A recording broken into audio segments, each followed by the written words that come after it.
Card Sharks, Evaluative and Visual Thinking, using factual criteria to judge multiple solutions. It was a rainy afternoon in Crystal Pond Woods, and Max the magician was bored with his tricks. He had practiced his rope trick, his hat trick, and his card tricks, and now he felt restless. He decided to go upstairs in the hollow oak and visit his friend, Jordan the judge. Jordan was pleased to see Max, although this dark, rainy day was perfect for taking an afternoon nap. Jordan was not surprised that his rabbit friend felt bored, and he quickly suggested a game of cards. "I'm tired of cards," Max replied. "This card game is new," Jordan told him, and it will require a great deal of thought." "That's more like it," Max quickly agreed. "My brain could use a workout." Jordan pulled out his deck of cards. They had pictures on them.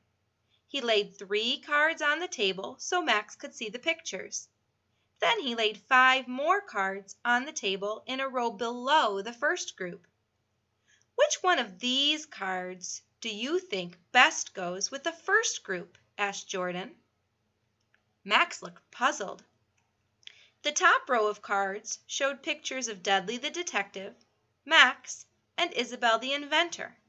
The second row of cards included Belinda Butterfly, Yolanda the yarn spinner, Jordan the judge, Sybil the scientist, and Petey Parrot. All of these seemed to be good choices to him. "What's going on?" Max asked. "The first group shows animals who live in Crystal Pond Woods and are friends. This second group shows more animals who live in Crystal Pond Woods and are friends.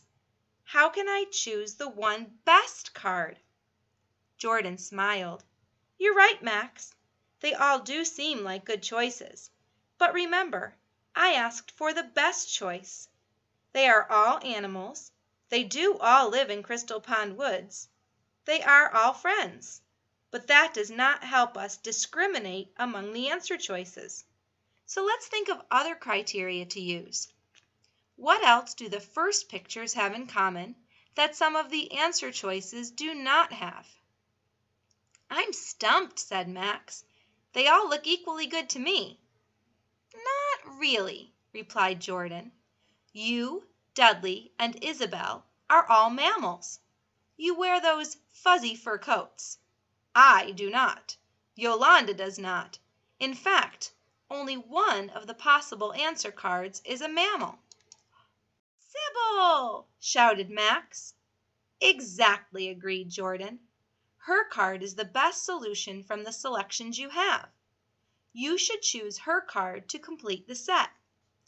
"I think I get it now," said Max. "Let's try again."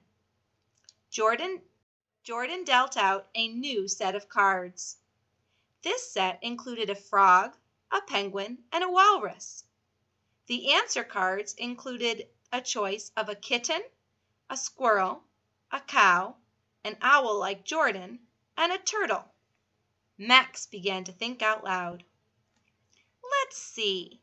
A frog, a penguin, and a walrus are all animals, and so are all my answer choices. That can't be the right criterion to use. The penguin is a bird, and so is the owl, but none of the other cards in the first group are birds. What do they all have in common?" "I know! A frog, a penguin, and a walrus all live near or in water. The best choice from the selections I have would be the turtle, right?" "You're quick to catch on," Jordan smiled.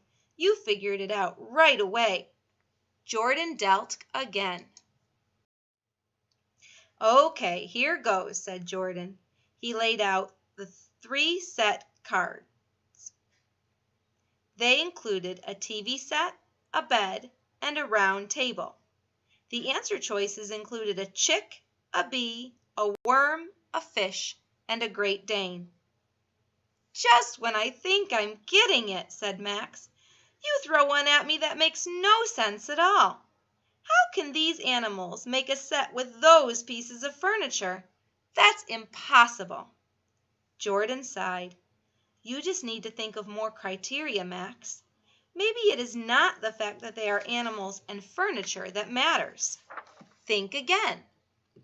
I promise you that one of these answer cards can make a set with the other three. I see it now, Max exclaimed. It has to do with their legs.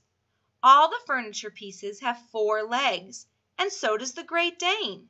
None of the other animals has 4 legs. The Great Dane must be the best answer. Just then Isabel the inventor scampered into the hollow of the oak tree. Hi, Jordan and Max. You're playing cards?